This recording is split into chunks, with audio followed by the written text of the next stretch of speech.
Pneumonia remains a public health burden the world over.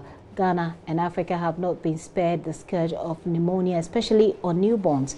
Now there is hope as scientists at the Kwame Nkrumah University of Science and Technology and the Komfo Anokye Teaching Hospital have designed a bead to detect early stages of pneumonia. That's it for Tech Thursday. Love FM's Kwesi Deborah has details.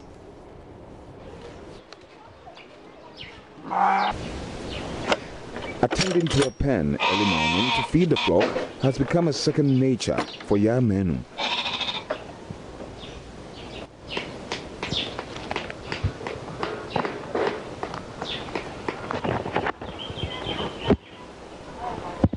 This attention was solely enjoyed by his 4-year-old son, Prince, who passed away a year ago. He died of pneumonia.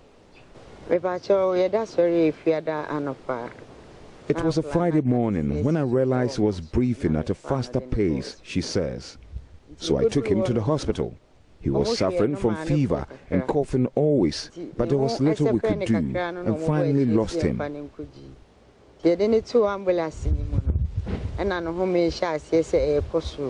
According to the WHO, pneumonia remains the leading infectious cause of death among children under 5.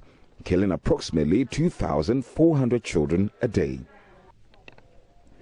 Pneumonia accounted for approximately 16% of the 5.6 million under 5 deaths, killing around 880,000 children in 2016.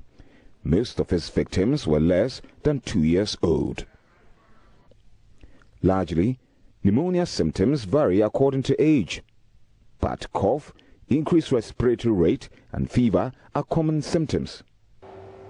Professor Daniel Anson is with the Department of Child Health, School of Medical Sciences, KNUST. At the same time, this child, when you expose the child's chest, you would see that the child would be having other physical signs of respiratory distress.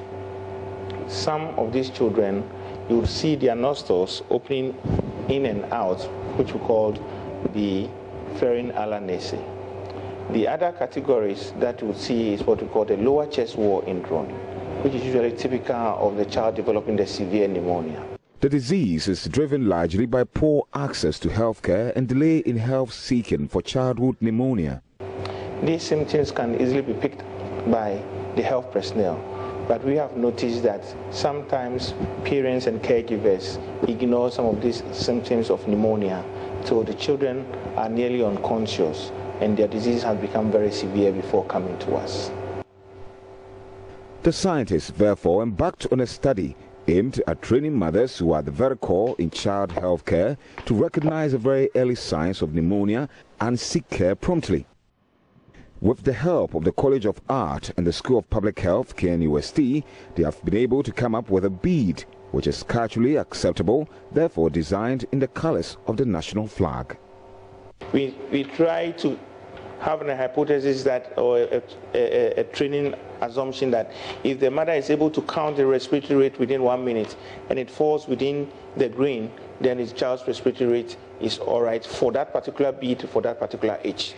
If the mother counts the beats and it falls in the golden region, then it means either the child's respiratory rate is above the normal, and therefore the mother should count again and monitor the child.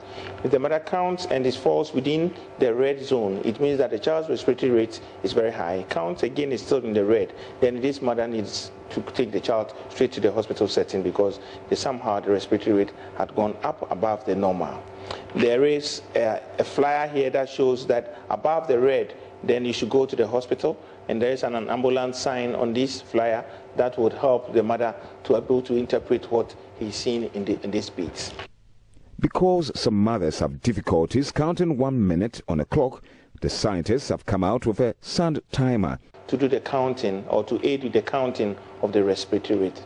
The scientists so far have trained about 100 mothers to detect early signs of pneumonia in children on the use of the multicolored beads. The findings revealed that these mothers who are not trained health personnel at home can even recognize clinical signs of respiratory distress. They can be able to count respiratory rate. They will begin an extended study in a bigger population to get a conclusive result. Reporting for JoyNews, Kwesi Deborah.